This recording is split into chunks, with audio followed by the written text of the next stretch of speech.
ঠান্ডার দিনে গরম গরম স্ন্যাক্স হলে আলাদা মজা। চলো বানিয়ে ফেলি, একদম সিম্পল ঝটপট তৈরি করা যায় এরকম একটা মজার স্ন্যাক্স।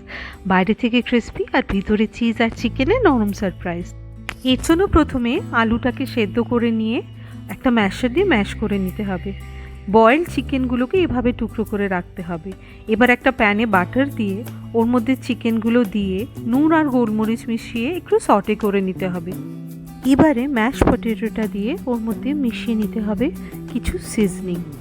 সব কিছু একসঙ্গে মিশিয়ে ওর মধ্যে চিজ আর চিলি ফ্লেক্স দিয়ে একটা পাত্রে ওই মিশ্রণটা ঢেলে রাখবো।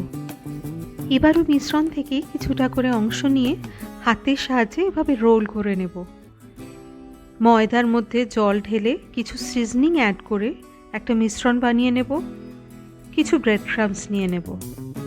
এবার ওই রোলগুলোকে ময়দার মিশ্রণে ডুবিয়ে ব্রেড ক্রাম্বস দিয়ে ভালো করে কোট করে ডিপ ফ্রাই করতে হবে। এভাবে ডিপ ফ্রাই করে নিলেই একেবারে রেডি হয়ে যাবে আমাদের ক্রিস্পি চিজি চিকেন রোল।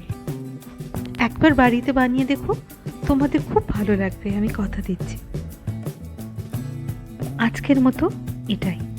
এরকম আরও রেসিপি পেতে সঙ্গে থাকতে হবে কিন্তু। রেসিপিটা কেমন লাগলো অবশ্যই জানিও। ভালো লাগলে লাইক করে দিও। রেসিপিটাও তোমাদের কেমন লাগলো অবশ্যই জানিও। আজকে তবে আসি, খুব তাড়াতাড়ি আবার একটা নতুন রেসিপি নিয়ে হাজির হয়ে যাব তোমাদের কাছে।